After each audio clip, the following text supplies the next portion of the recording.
It's September 6th, 2023. Welcome to the Path Podcast. My name is Tani. I'm here with Ak. What's up, Ak? Hey, Tani. Is that a new hat? This is a new hat. Thanks for asking. You're welcome. I have looked at melon for a long time. Have you tried one yet? I haven't. They are expensive. Yes. So I went to the counter with it knowing it was an expensive hat, but it didn't have a price on it. And I got to the register, and they told me my total, and I kind of like paused for a minute, and I was like, you know what? I need to think about this. And I left without buying the hat. Oh, my God. and I had a gift card to the place, Oh, too. my gosh. But, yeah, I think it was like $69 plus tax or something? Yeah. Yeah. And it was at REI. I had a gift card to REI. That was a really good trip to REI. I found out that REI charges $115 an hour for labor. And, they don't charge you by the time they spend on your bike. Just like us, they charge a flat rate that's based on an estimate for how long how long it takes to do a job. Right. But their estimates are about like ours, and ours are based on $100 an hour. So they're actually comparable to a little more expensive than us on labor, which was pretty encouraging to me. I didn't know that. I thought they were generally cheaper, less expensive than us. And I feel really confident that our techs are a really high value at that price. I agree. Yeah. Oh, that's great. I think so that was interesting. And what else? I went to Three Brothers Racing today to pick up a fuel line for my DRZ.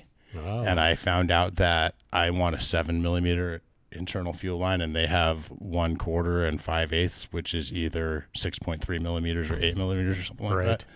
So I guess that's a common problem for older carbureted motorcycles. Right.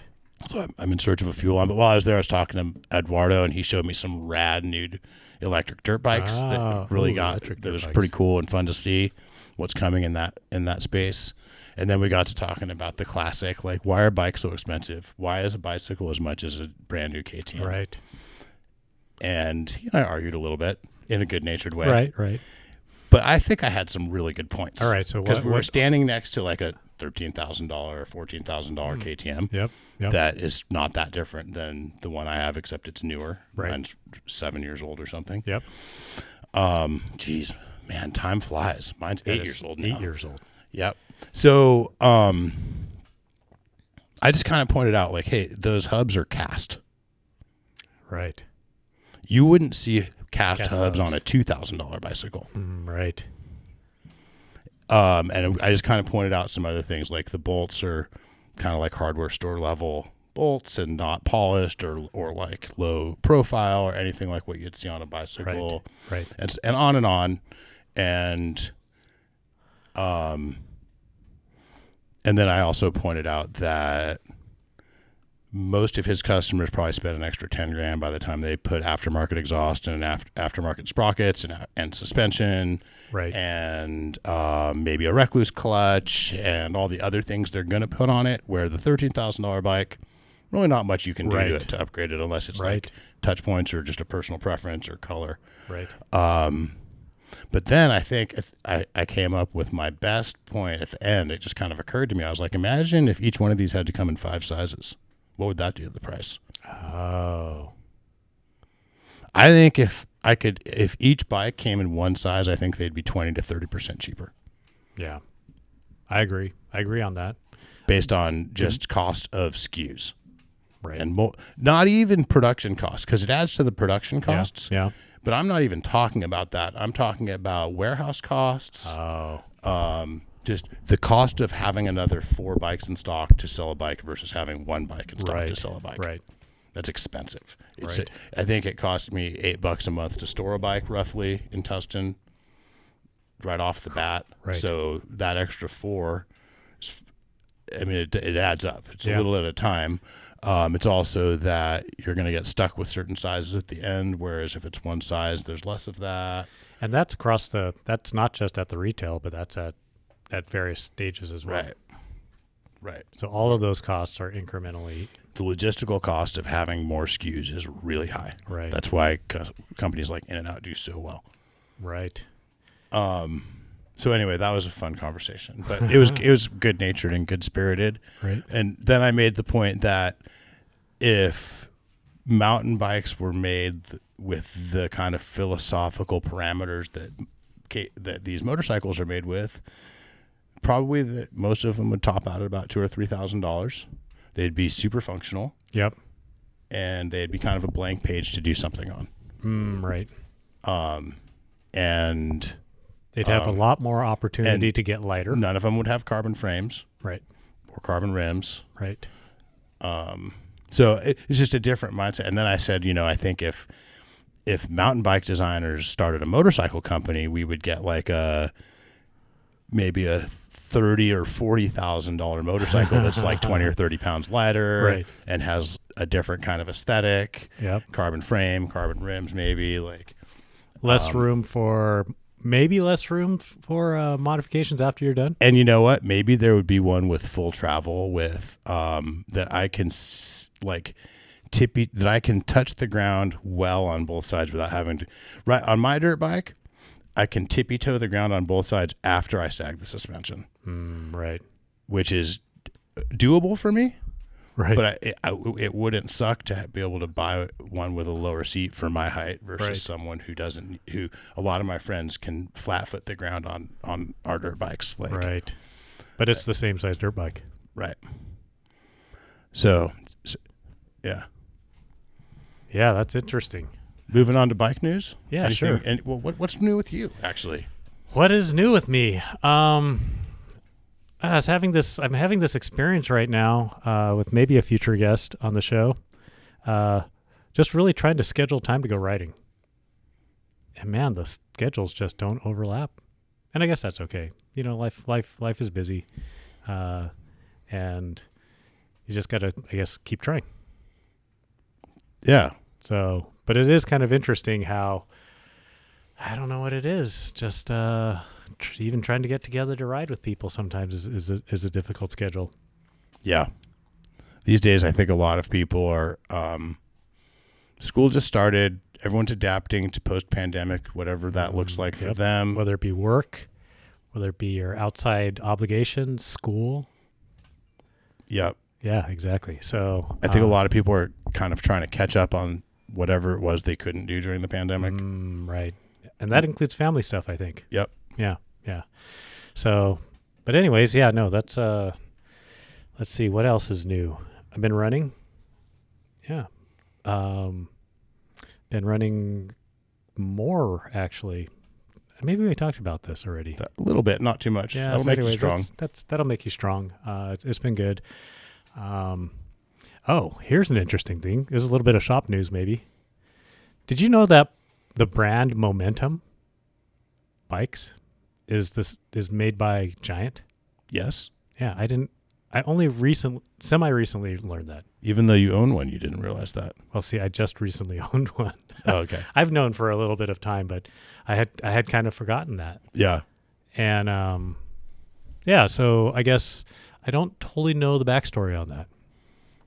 It's a sub-brand, so it's a way for Giant to have a sub-brand that's more focused on the category of urban of town, and maybe urban type stuff. Commuter. Yep. Transportation. Yep. So they're they have a whole line of e-bikes in that space. Yeah, which is pretty cool. But I recently bought it's a Momentum UX 3-speed. Okay. And it's belt driven. Okay. It's pretty cool. It's not for me. Is it 20 mile an hour? No, it's not even an e-bike. Oh, okay. Yeah, so it's just a straight pedal bike, 3-speed, belt driven, and I think it might be a pretty cool, like, little adventure gravel bike thing too. Wow, cool. Flat 3-speed internal hub. Yeah. Shimano Nexus. Yep. Yeah. Nice. So bought that for one of my boys who needs a bike that can commute around college and may sit outside a little bit more than it ought, but the belt will be good for that. I've heard the belt is pretty good for that. So super quiet, super enjoyable. So anyways, shop news? Yeah. Over the Hump announced their first race is January 13th. and they're teasing a new race format that I'm pretty excited about. I think they're calling it 3X, if I understand correctly. 3X. And I talked to Matt. Matt started Over the Hump, and he and I have always stayed in touch. He's still involved, but he's not as involved as he was, and he doesn't live in state anymore. Back in the day, Matt and I had kind of pre-pandemic we were walking around looking for the right spot and talking about the idea of this race format that's basically turns on a hill. Kind of a slalom type event, but with not super technical, really approachable. And I think that's what they're hinting at. I hope they do it. Sounds rad. Is this going to be separate from the... Oh, wow. Like after, I think. Right. Wow, in the same place. I wonder where at Irvine Lake they're going to be doing this. Yeah, I don't know. That sounds really cool, though. I think it could be really, really cool. Yeah. That's a format that would get me interested in getting out and racing. It'd almost be like parking garage racing outside. But with burned in little berms and stuff. Yeah, exactly. That sounds so January 13th. That's the first race. Got it. That's the first winter Over the Hump. Got it. You can register now at their website. Maybe not so much rain this year, and a little less delays in the schedule. Who knows? Yeah. So hopefully. Yeah, it sounds like a lot of fun. We are probably going to change our hours from 10 to 5, 7 days a week to 10 to 6, 7 days a week. We're working on kind of the scheduling and planning, and maybe after the move. Right. But we did a poll. I participated. Thanks to everyone who participated in our poll about staying open later. It's been, we used to be open till 7. Yep, I remember that. And then during the pandemic, when staffing was really, really difficult, we shortened our hours and started closing at 5. Right. Because what that allowed us to do is not have 2 shifts. Right.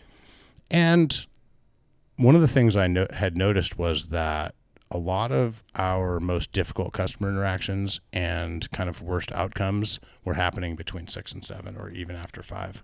Right. I think it's just a tough time of day, and people are kind of frustrated, and they're done with work. They're a little bit more tired. They're rushing to get here.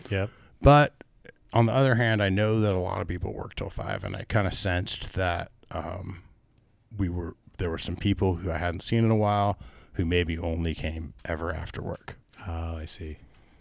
And so we did this poll. Yep. And we got a lot of participation, and there was a pretty solid majority who said that 6 was late enough. I mean, that we don't need to be open till 7 to be able to make it after work. So we're probably going to be open till 6. I'd say 99% certainty that's the plan. Oh, okay. And we got a lot of really cool comments on the survey. Yeah. That's a little bit unusual for a survey. Maybe? I don't know. I mean, we often get cool comments, but this one, for whatever reason, we just got a lot of love from our riders and customers. So I just want to read this one because I think it's an example of the kind of comments we got. And anyway, I think 10 to 5 hours are good for the weekend, but 5 p.m. is tough during the week since it is close to or at the same time as when I get off work. If you need to stay within a certain daily operation of 7 hours, then maybe have the shop open from 11 to 6 or 12 to 7. Although I really love the Path, so whatever is best for business is going to be good for us and vice versa. Kind of like a healthy cycle for customers and business, pun intended. And then closing, love the shop you shop at. How awesome is that? That's right. So we have great customers. So we love you guys. We do. So yeah, I think that's for sure big news. Yeah, that is. We have another order of the Path Patagonia stuff coming soon because the last order we got about 60 pieces sold, almost completely gone. Just some straggler sizes are left. So definitely there was a lot of requests for more. So more coming any day now, I think, probably by next week, which is around when this podcast will go up. That's fantastic. 2023 rises are 20% off. Oof. In stock and special order. And we have a lot in stock, and Orbea has a lot in stock. So you could probably get the one you'd want, the one that you couldn't even get, let alone get a deal on 12 months ago. Right. One of the hottest e-bikes we sell. That is. The current one has the Shimano EP801 with the wireless remote, which is pretty cool. No button. That's great. Yeah. Little correction from the last show. I think I said the Mach 4 is the only proper downcountry XC bike we sell that has a linkage as opposed to like a flex day. Yep. And the Rocky Mountain Element. Yeah, you're right. Definitely is awesome in that category. I think we even talked about the Rocky Mountain suspension in the same show. It's weird, but that's a proper. I think it's almost as light, if not as light as. Right. I think it's almost as light, if not as light as a Mach 4. And right in that zone. Yeah. And also has way sick geometry, like a 65 degree head angle. Yeah, I was looking at it earlier. Yeah. 65-degree head angle on the Element. Man, I feel like when that thing first came out, I feel like, wasn't that like a 67 or 68 degree? Probably. We've been having customers come in to test ride. That's one, the Spur is our most popular downcountry bike. Right. I can see that. And lately some customers came in like ready to buy a Spur and then test rode an Element and weighed them both and like looked at all the numbers and like, wait, the Element's a little, it's a few people bought slacker. Elements. It's a little slacker. It's a proper linkage. It might be a little lighter. No, maybe. No. I think the Spur wins in the weight category, but not by as much as you'd think, as some might think. Yeah. Yeah, I think the Spur. I think if you want to go all the way light with a flex day, which is, I think, going all the way light means having a flex day. Yeah. Then the Spur is the only choice. I feel like right for that type of geometry. Although the new Anthem's pretty close. Right. A little steep though. Hey, but you know what? So maybe we won't have to make another correction next show. What about the Scor? Not out yet. Can I? I mean, they announced it today. There's a, yeah, you're right, and there's an article about it on Pink Bike. Yeah. So Brian's really excited about that bike. Zach's really excited about that bike. I haven't even had a chance to really look at it yet. I've heard rumors about the Pink Bike comments. It's been a busy day for me. Oh, right. I was over at the new location. We're putting in wire. I'm not physically doing it, but I'm involved in the project, putting in all the wiring for all the workstations. Oh, exciting! So it's like how many data cables go here? How many? It's like 5 here, 4 here, 5 here, and then I'm like, oh wait, 5 there. Right, man. So yeah, that's exciting. Yeah, we were there a couple of weeks ago, walking around. Yep. But that's why I don't know as much about the new Scors. I should. One of the reasons. What do you know? I heard 64.5 head angle. 64.5. It might even. Is it 64 even? Yep. Really short chain stays. Like 429. So that's like 16.9. I think I heard that a GX build weighed about 29 pounds. Yep. That's at least with the alloy rims, which I think means that you put you make that a $9,000 bike with carbon rims, and maybe it's 27.5. Yeah, I could see that. Yeah, that's actually came out yesterday. Today's the 6th. Yeah, yesterday. It's a cool bike. I really like the kind of the design on those. You can't see any of the suspension bolts. I think it's a cool bike. Yeah. The suspension, a lot of the staff rides those. The suspension seems to work really well. I like the aesthetic of it too. Yeah, really looks good. That's part of the thing with the bolts not being seen, I think. Right. Even though it doesn't have the straight line from the top of the head tube to through the rear axle, I like the aesthetic. Yes. A few reasons why I think that kind of gets a pass on that are, one, the rear end is so low, it's almost more of a swing arm look. Yeah. And I think that's kind of cool. Yeah. And I wouldn't want them to make it taller just to give it that look. Right. And then the top tube has kind of like the right line, I feel like a steep downward angle. Yeah, I mean, if you extended that top tube, it would pretty much go through the rear axle. Right, or if you redesign it to make the chainstay meet the top tube. Right. Seat stay. Right. Make the seat stay meet the top tube. Yeah. 120. Oh yeah, I heard rumors too that you could overstroke it. Make it a 130. 130. Yeah, so it'd be a 130, 140, and that's right in that category. Man, that downcountry is getting a lot of good bikes in the category. I feel like it's getting a lot of attention because there's demand, and it kind of makes sense, I feel like, because there's a lot of people are buying e-bikes, but if you're not buying an e-bike, what would make you... I feel like the person who's buying a bike that's in that legitimately sub 30 weight and really climbs well, that's maybe the bike you want. Yeah. I feel like the more compromises you're making to make the bike fun on the downhills and heavy, why wouldn't you just get a motor to help? Right. You know, because then you could just make all the compromises. Yeah, put exactly. The Cushcore in and you could make it a 62-degree head angle. I mean, the Trans X is almost in that. My Trans X is like 27 3/4. It's under 28. Yeah, and the regular Trans is even a little lighter, I think. Yeah. Or is it? Because it has frame storage. That might give some back. Yeah, that's true.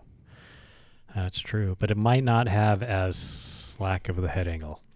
It's pretty proper, though. I think the regular Trans is 66. Yep, and I think the Trans X is like 65.5, maybe. Yeah. So. I mean, that being said, we've been talking around the shop, and kind of the little cliche, like the little buzz around the shop is 63 is the new 65. Yeah, I believe it. And it's just helping keep things in perspective. The other day, someone was like, hey, that bike's a little, we're talking about an enduro bike, and someone's like, I think the head angle's a little steep. And someone else is like, well, it's 64.5. And I was like, that's like 66. 63 is the new 65. That's the new 66 3/4 right there. Oh my gosh. Oh man, that is so true. I mean, speaking of 66 3/4, I posted a picture on my stories last night, and it was from 2008, and it was you riding a Sunday. 65-degree head angle. 65-degree head angle. I loved that bike. Yeah. That was my electric lime green one, I think. Yep, with the black decals. Was that one a small? It might have been. I think I liked my medium better. Right. Which I had before that one. Right. That was also a green one, wasn't it? I think so. But it didn't have the same black decals on it. I think it was... Yeah, that was that's that section where you launch off that rock and clear the section and land in the steeper section in Laguna. Yeah. Yeah, that was cool. Thanks for posting that. That's a good memory. It's my pleasure. I think I still could do that, but it's been a while. I think you could. I think so too. But that trail, it also depends on the day. That trail conditions change a lot. That's true. I'm pretty positive. And also maybe not off the couch. Yeah, that's maybe true. after a few days of warming up and getting linked up with a bike. Yep. So I heard some of the comments on the Scor, the new Scor, and it's a GX build, $7,200. Is that outrageously expensive? I want to say it has Performance Elite suspension on it. Yeah. Let's say if it has Performance Elite suspension on it, in other words, if it has, it's got ultimate. It's got the RockShox Pike Ultimate. High-end suspension. Deluxe Ultimate. Yeah, totally. I would say with high-end suspension. Code RSCs. And good brakes. Yep. I feel like that spec for dollar is comparable to like a Specialized or Giant or Trek and now this is when bikes aren't on sale.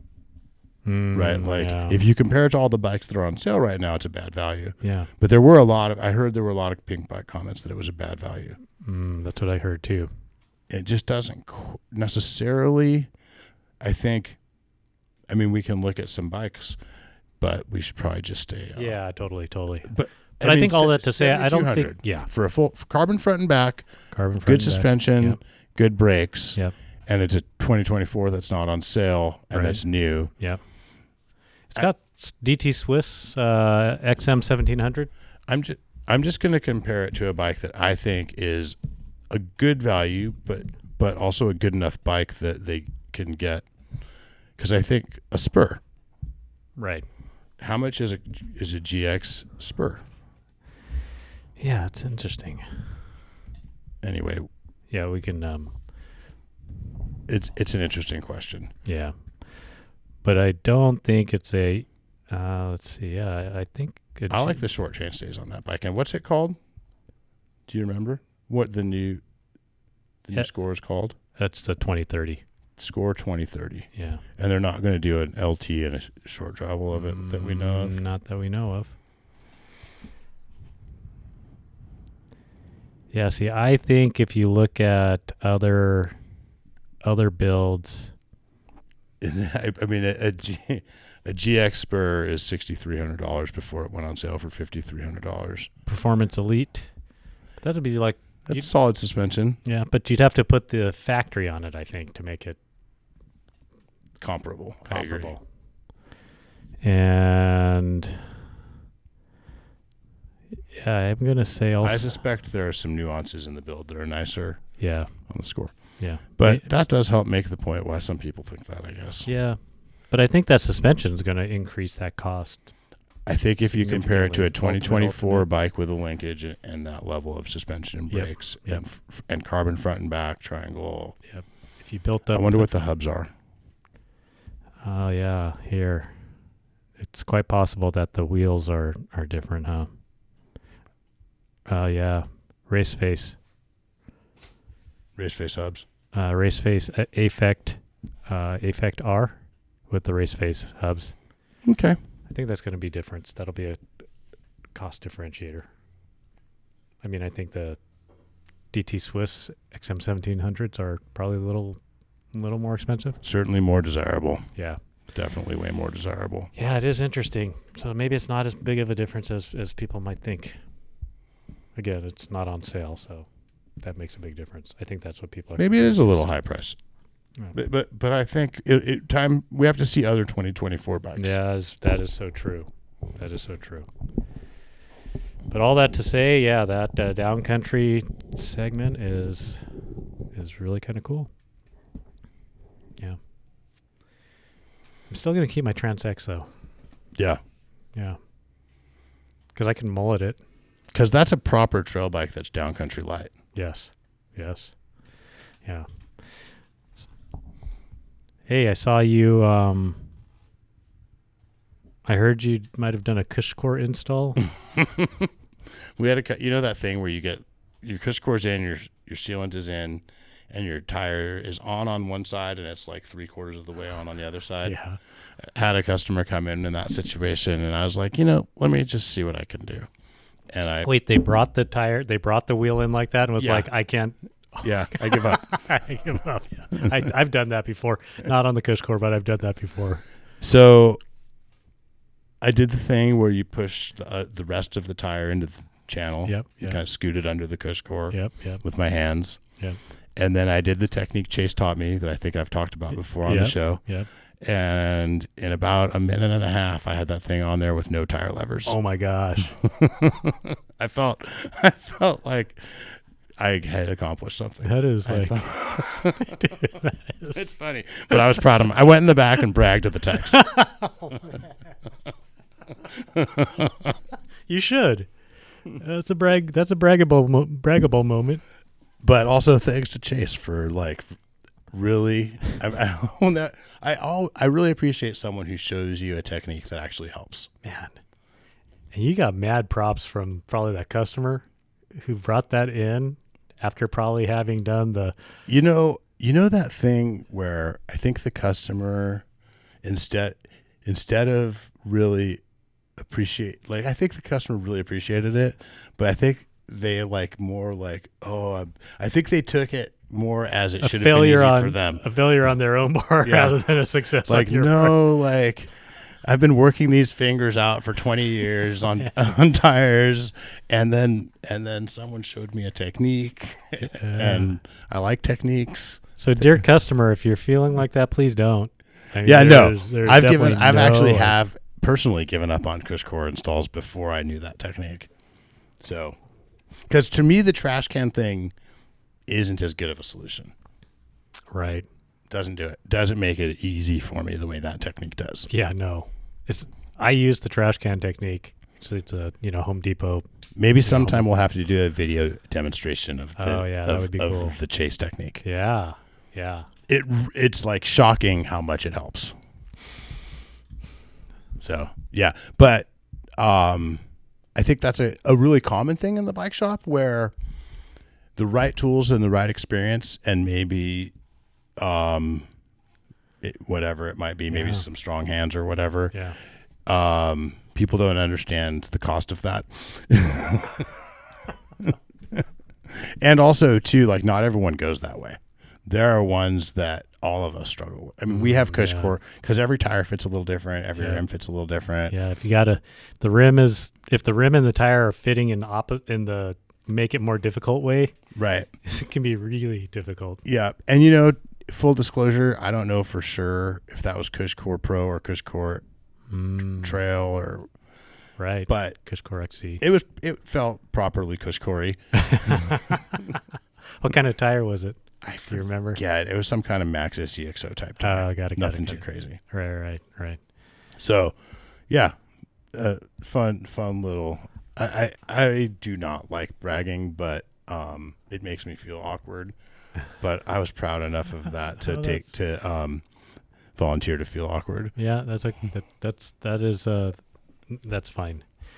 I've just stopped. I've given up trying to mount double down or downhill casing tires on the zip motos with Cushcore.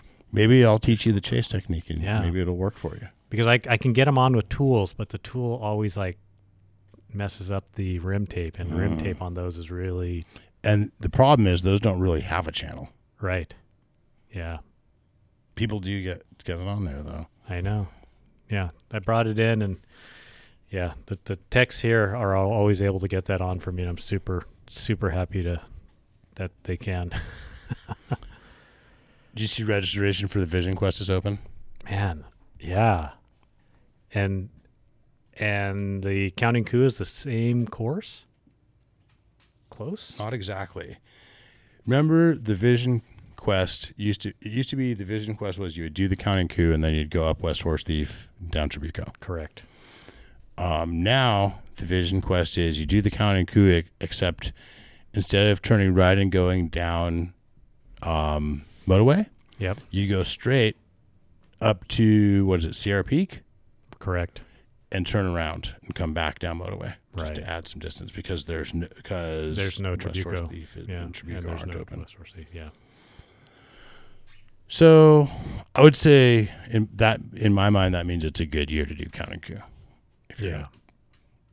Which is still a really difficult ride. Yeah, because that's Black Star to Motorway, up Maple Springs, all the way to the peak, up and over and down Holy Gym.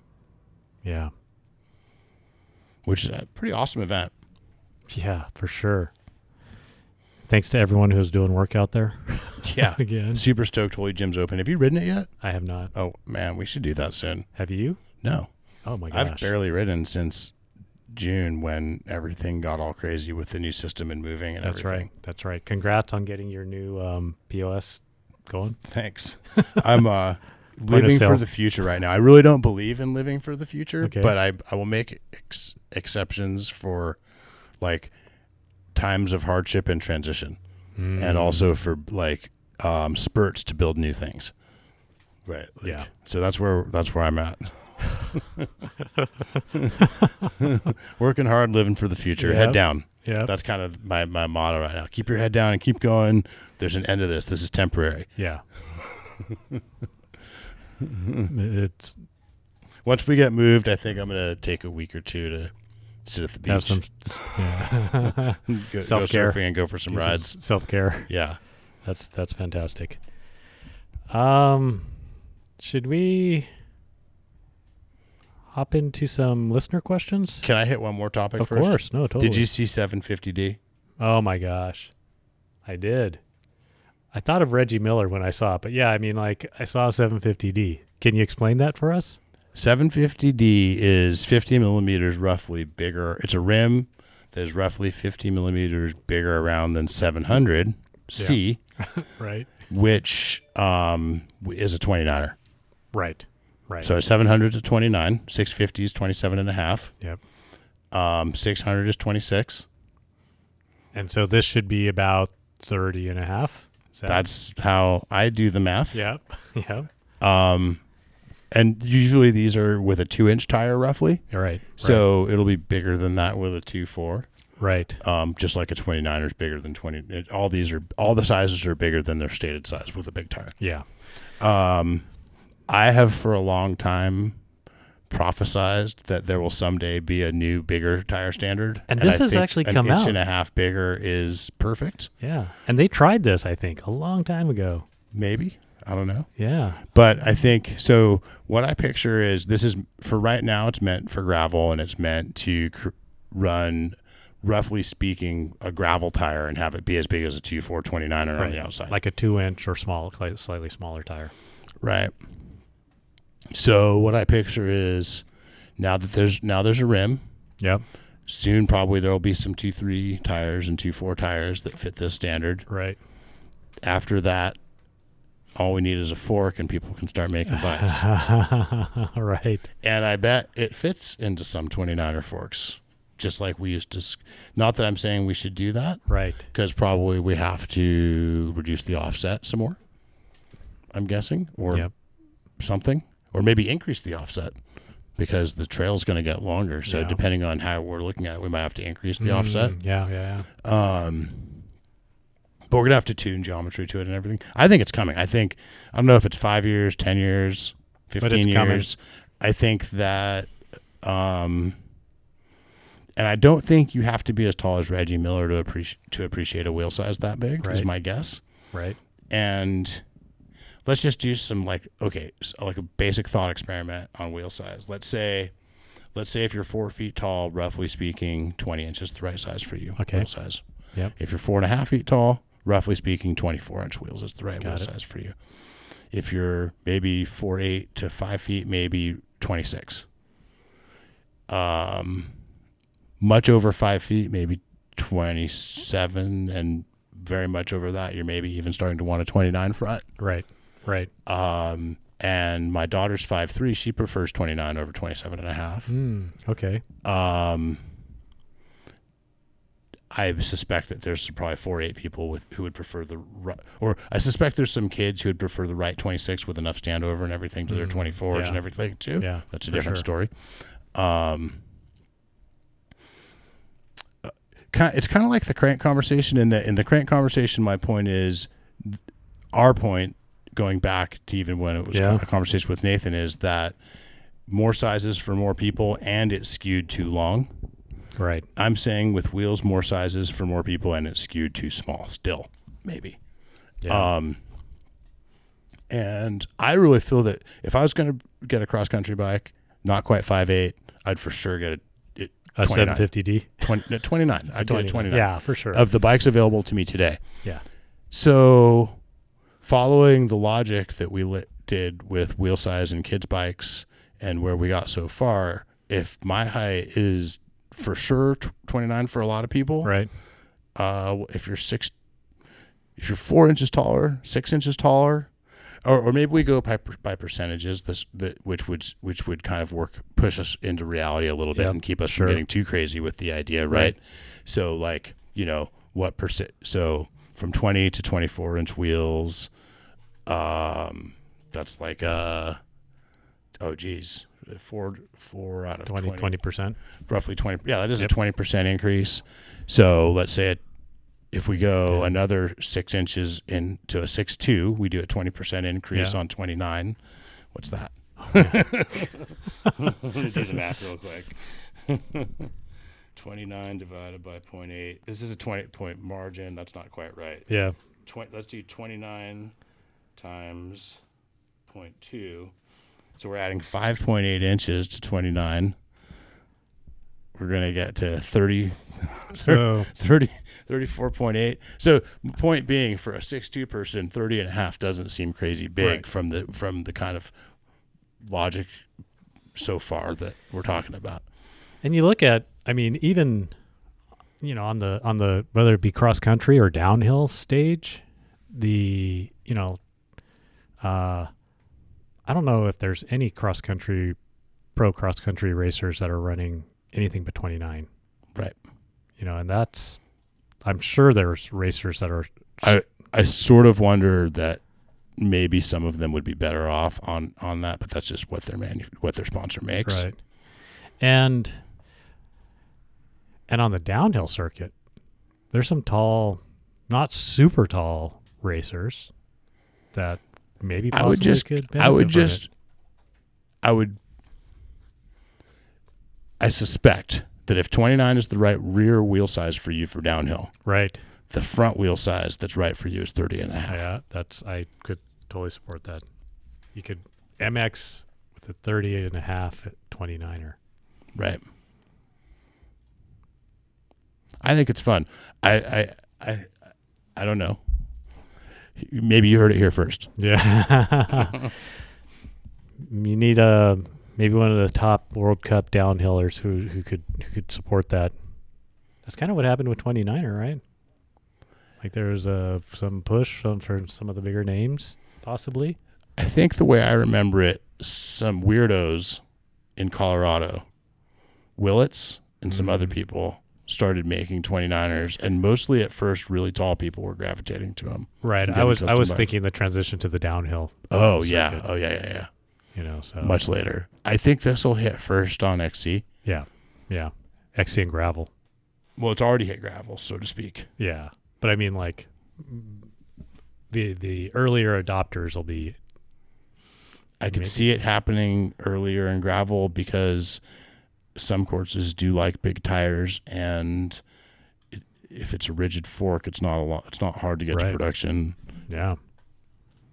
Man, I might try that. Yeah, it really brings me back to I think it was somewhere around 2001, 2002 when 29er was Eric, just coming who later out. worked at the Path, got a surly from right. us and started getting custom lens 29ers. Right. The lens 29ers. Yeah. And Brian, who works here, was really early on 29. Yeah. Willits. Yeah, he had a Willits. He had a Karate Monkey. He had a Karate Monkey, yeah. He had a Karate Monkey with all of the cable management ground off and smoothed out and repainted, all clean. Oh, that's right. Really cool. Man. Really fancy. With like a king headset on like he took a $300 or so frame and made it really super nice. Exotic. That's right. I think one of the first times I met Jesse, who used to work here, he was riding a Karate Monkey and some really rigid single speed Karate Monkey. You know how certain rides and certain moments just stick in your head? Yep. I have and some of them you wish they'd go away, but this one I'm actually happy to have. Right. Riding down Wildcat, which is a private property trail that ends at Jesse's house, basically. Right. Like you can't ride it. Like it's for Jesse. Right. Like it's Jesse's. Like right. it's like going and just. It's like it's like talking about someone's dirt jumps that are in their backyard. Right. But anyway, we're riding this section of. It's chunky and it's technical and it's weird, and I'm on a proper enduro-ish. I don't know if we called him that yet. Right. I don't even remember what bike I was riding, but I think it had good travel and good rotors and good size rotors and everything. Yeah. And he was just he you know that thing where when you really know a trail and you're a good rider, you can make flow out of just absolute chunder. Yeah. And he was just like waiting and unwaiting over every little thing and pumping rocks that really most people would be crashing on, and just I'll always remember that was a good moment and a good memory. Yeah. That's fantastic. So yeah, Jesse Radvan Bikes, check him out. Yeah, when for sure. If the path's too busy and you need Jesse used to work here. If you're in Laguna Beach, stop by his shop. Yeah, stop by his shop. Hey Jesse. Hi Jesse. Let me what see. Else? We got some listener questions? Sure. So we were talking about, and this might not be super long, but we were talking about your 2008 Sunday in that picture. And FB Stanton says, in relation to the photo, bikes are just better / more capable today, right? I think so. Yeah. I think that Iron Horse Sunday that I'm riding in that photo was way ahead of its time. Right. And one of the things that made it ahead of its time is it had a 65-degree head angle. It was slack. It was really slack. Yeah. A lot of other downhill bikes at the time were 66. Yeah. Or even some were 67. I think it had not been that long ago that I had that Ellsworth Dare. Oh my gosh. Which I think was 67 and a half. Yeah. I had that scary. Ellsworth Dare after Scary. you. Yeah, for sure. So really slack for the era. And I think that it's just one of the numbers on the bike. But I think if you look at a modern downhill bike, it's 2 or 3 degrees slacker. Yeah. Yeah. And brakes have gotten better. Suspension's gotten better. That was a 26-inch wheeled bike, which definitely twitchier and less confidence inspiring and easier to go over the bars than a 29 front wheel. 27.5 for sure. Yeah. Yeah. And okay, so when would you say, man, that was 2008, that it really started accelerating to a more modern geometry? 2015 maybe? Like when was transition with the SBG? I think it was Kona with the process that really broke the seal. You're right. Because the Sunday was revolutionary for downhill, but at that time, Iron Horse's trail bikes were cool, but the geometry was pretty steep. Right. The angle was pretty steep. Right. I remember I had that Iron Horse MK3. That was a really nice riding bike, light and snappy and fun. Yep. Really cool bike. It's probably like 69 degree head angle. Totally. And that was very trail worthy. Yeah. But the process, what was that? 2012 maybe? I think it was 11. 2011. I think the first process was 2011. Yeah. And I'm just going from memory, so I could be totally wrong, but I think it was. I think because I think I remember the red 111 was a 2011. Yeah. But yeah, first bikes we ever saw that didn't have a mount for a front derailleur. Right. And really the first brand that hard sold long low slack with a steep seat angle. Yeah. Yeah. That really revolutionary. Man, and that Gen 1 process, long reach at the time. Right. Which I think was 435 on a medium. Right. And now I would say 450 is kind of safe in the sense that right. If you want to be progressive, you go longer than 450 for a medium. Yep. Yeah. Yeah, so probably from there, it moved pretty quickly, right? I mean, I feel like once the process came out. Yes and no. Or was that because I think even we just rode processes for a while? I think, too, though, it did and it didn't because, we're still in a world where a lot of big prominent brands make down country bikes and trail bikes with like 67, 68 degree head angles. Right. And 5 years ago, that was even more true. It moved quickly in the sense that pretty quickly there were some brands doing it. And more all the time. But it also, I don't know, I feel like in terms of reach and head angle, it's still going. And it's been going at about this pace, I feel like, for like 5 or 10 years. It slowed down a little. I think the head angle has slowed down a little. Yeah. But but not if you look at the rate how I'm kind of looking at it though, because I think it was like 1/8 of a degree a year most of the time. There were certain brands that took big 3-4 degree leaps. Right. But I think overall,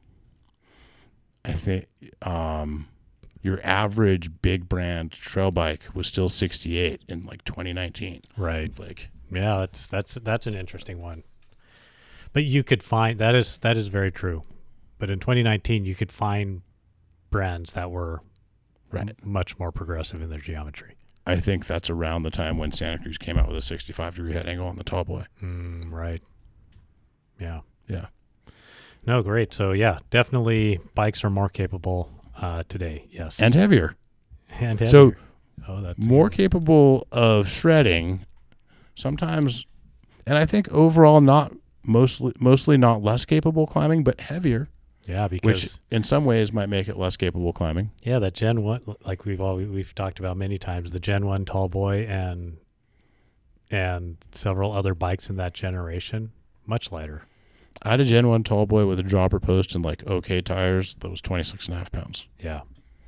Yeah, that would be light for like super light downcountry now, and that had a linkage. Yeah. Yeah. But it also had, you know what I wonder? And they didn't break. You know what I wonder? If you put a 66-degree head angle on it, would they break? Different loads, different forces, but also different riding would take place. Oh, interesting. Because that was a 68? 68, 69. 68 degree. I think that was 68, yeah. So if you put a 66, would it break? Possibly. I wonder if you'd have to redesign the down tube and head tube. I wonder both for the forces of the slacker head angle. Right. But also really for what riders would do from the confidence they would have. Yeah, yeah. And the riders who would be drawn to it. Right. Like who didn't buy one because of that head angle that would have broken one. Yeah, that's an interesting observation. Yeah. Yeah. Yeah, that's a good point. Another one? Yeah. All right, so TJ Mountain Bike's response says to my question, any issues with the Fazua remote on the relay, that's the transition relay, switching modes mid-ride? So that's the same ring switch thing that's on a Shuttle SL. Okay, yeah. And it's not real popular. It's a little rattly, a little not really everyone's favorite part of that system. Right. There's a new version of it that's supposed to be a little better. Okay. I suspect that you're bumping into it. That's what I suspect too. And maybe slide it in a little bit. Or you might be over tightening it and maybe it's like sticking in the near. It might be sticking. You switch it, but it might be sticking close, not completely back to the middle. Not returning all the way. Not returning all the way, yeah. So if TJ, if you're experiencing that or if people you know are experiencing that, you might check that. Slide it away. Slide it away. Make sure that it's like free moving. And I'm bringing it into a shop to have them check the firmware. Yep. I did that on mine, and it helped how the power comes on. Yep. Yeah. And to that point, we help with firmware updates if you get a bike from us. That is fantastic. And if you bought a bike from us, you can bring it by, get a firmware update. If you're not local, we can talk you through. There's usually a way to make it happen. Got it. One way or another. Yeah. So yeah. Yeah. So thanks to the shop on that. You might try those things. I haven't personally. I have the transition relay, and I have not had that situation happen. I had to refresh my memory on how to get the walk mode to go. How do you get the walk mode to go? I think you shift it into the lowest mode, like eco, and then you push that little the dial, push it inward. I didn't even know there was an inward motion on that thing. Yep. So it's up, down, and in? It's up, down, and in. Huh. Does in do anything other than walk mode? That I don't know. Have you figured out how to turn on the extra boost? I've sort of tried it, but we got to figure that out. I got to figure that out and see what it's actually doing. Yeah. Because I'm curious to know because I've heard of people like firing out of corners with it and stuff. Wow. Yeah, I don't know. I guess I have to figure that out. The times that I've tried to activate it, and maybe I'm not activating it right. At times I've tried to activate it, I've actually needed it, and it's not the right time to try those things. One more listener question. Yep. And I'm sorry I don't have the name of who submitted this one, but enemies since the dawn of time, hikers versus mountain bikers, and how do we coexist peacefully? It's a good one. That is a good one.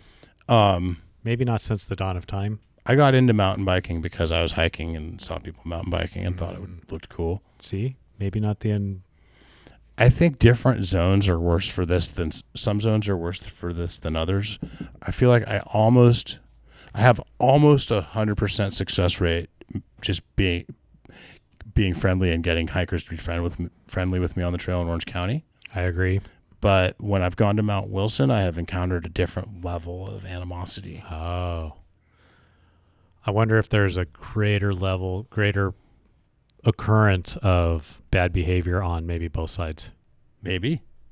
Yep. And I think there's a big Sierra Club presence out there. Oh, right. So I want to just acknowledge that not all zones are the same. And if you're stuck in the middle of a war between two user groups, that's tough. Right. In Orange County, we're lucky that we're not in an active war really with any user groups. I don't think. I agree. There's little kind of little flares of tension and hostility between individuals. But I would say overall, equestrians, hikers, and mountain bikers in Orange County coexist peacefully and mostly friendly. I would agree with that. And as a mountain biker, you are probably the most likely to be branded as having bad manners. Yeah. Yeah. Prejudged. So just kind of knowing that, take a moment to slow down. I say hello, good morning, great day to be out, things like that. Yeah. Smile goes a long way. Right. With horses, how do you handle horses? I usually stop and smile and say hi and wait for them to go by. Right. Sometimes I get off the bike. And oftentimes what I found in doing that, I have a similar approach. Oftentimes I'll find if you slow down and you kind of smile away from a bit, they'll wave you through. If their horse is safe to do that with. Right. And if it's not, you don't want to go through it. Yeah, exactly. And usually the riders, my experience has been the riders are really good about knowing their animal, and they'll either wave you through or they'll say thank you, and I take the thank you as I'll kind of sit here until you're passed. Yeah, I think we're lucky in that we have kind of a lot of trails around here, which takes the pressure off a little bit. Right. I also think we don't have a huge ton of equestrians. True. I might want to get a little bit philosophical, all right. Almost annoying. Okay, that's fine. You know me, I enjoy this. There's some kind of philosophical ideas that could be applied to this. One that's been, that thing where you get a new car and then you see it everywhere. Right. I get that way with ideas sometimes. Okay. And I've been that way with this, with an idea related to this for a few years now, at least. Got it. And it's kind of this idea that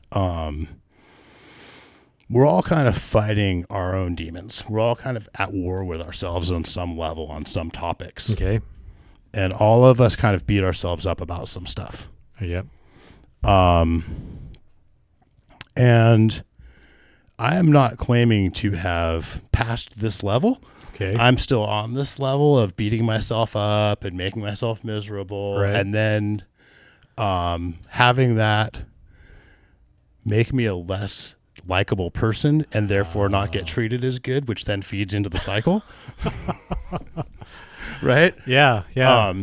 And what I have found is the number one way to get people to be nice to me in any situation, whether it's selling them a bike or running into an angry hiker on the trail, right. road rage, whatever, is to have on that day my own personal charge about the things I'm hard on myself be kind of lowered, right, and to be have my internal landscape be a place. In other words, don't speak from a place where you're not centered. On a day where I am more or less happy to be me, right, in kind of just a basic, simple way, not sure, like a bragging way or compared to anyone, just hey, I'm not trying to crawl out of my body today. It's funny how much more popular you will be, much more popular I am in that state. I have so yeah.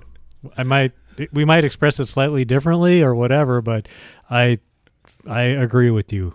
So a lot of this kind of, I'm not a Buddhist, but a lot of this kind of is borrowing a little bit from some Buddhist philosophy, and also from some Stoic philosophy. Okay.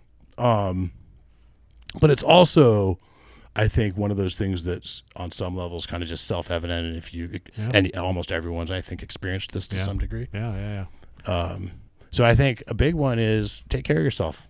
Be nice to yourself. Yeah. Treat yourself good. Make yourself. It'll reflect to the outside world as well. Manicure your inner landscape. Yeah, I had a story about this. Several years ago, I was at the grocery store with my youngest, and I don't know what was going on. I was obviously not speaking from a place of of love or being centered myself, whatever was going on, and I kind of got into it a little bit with the cashier, and I was like, "Whoa, that was weird," and I don't even think I started it, but then I was like, "Huh, that's wow, what was going on?" And as we were walking out, at the time he's several years younger, he says, "Maybe he thought you were a threat." That is wisdom. That is wisdom. Man, it's just kind of like squeaky voice. He just thought you were a threat. I was like, wow. Not that I was threatening. No. Not that I was. He just said, wow, I think, and that has to do with this don't speak from a place where you're not centered internally, where you along with these are compatible with what you're saying as well. It's almost like a law of nature where I think if you walk around with the right chips on your shoulder and the right emotional charge about the right things, someone with the key, like the other puzzle piece that fits that will come along and you... Yeah, exactly. Exactly. It's like, and it'll be like a moth to light. Oh yeah, that is so true. That must have had the right chips, and he had the right, the right chips, and they kind of aligned. And my youngest could see it, could see that. Yeah, that's awesome. I love that. Oh man, okay. That goes a long way in trail etiquette and how you interact with hikers, how you interact with other bikers, and the like. Yeah, and I think it's really easy for it to work the other way, where maybe a hiker yells at you, and maybe it's not fair. Right. Like I have certainly done. I've done the thing where I stop 10 feet in front of a hiker, and that hiker tells me I was going too fast. It's like, well, I mean, I think I was going at a speed where I was able to stop safely. Right. Like I'm not far enough away from you. Right. Like close to you. Right. Or something, and they're mad, and they're hostile, and maybe they're even calling names. Right. Maybe they even act like they want to fight. Right. Right. And maybe so for sure the next hiker I see, I might be charged up. Right. Like at that point. Right. Hopefully not, but it would be very natural. Right. And I think that happens. Yeah. So. I think what makes it difficult in those situations is you're not expecting that in the outdoors, and so when that happens, it's the response is, for me, is harder to control, right? And it's easier to get fired up. Yeah. Someone told me one time, when you're in whereas if you're in an environment where everyone is antagonistic, when people are antagonistic to you, it's easier for you to stay centered and balanced. And so I was talking to somebody, and they're like, in those situations when that happens, instead of tell assertive, ask assertive. And these 3 words, do you think, these 4 words, do you think that? Right? Just before you, whatever sentence you're going to spout out, just make it a question and say, do you think that was reasonable? Right. Solid. And I was like, wow, okay, I got to remember that script. Yeah. Yeah. I think a big one too is a lot of us make the mistake. We know how much control we are in of our bikes. Right. And I think a lot of hikers assume that a lot of hikers, I think, see us riding a distance from them that would be unsafe for them to ride from someone. Yeah, right. Because they don't have the same level of bike control. Correct. So to them it feels unsafe because they don't understand the control that you have. Correct. So I think it's good to just give a little extra space and recognize that. Right. And a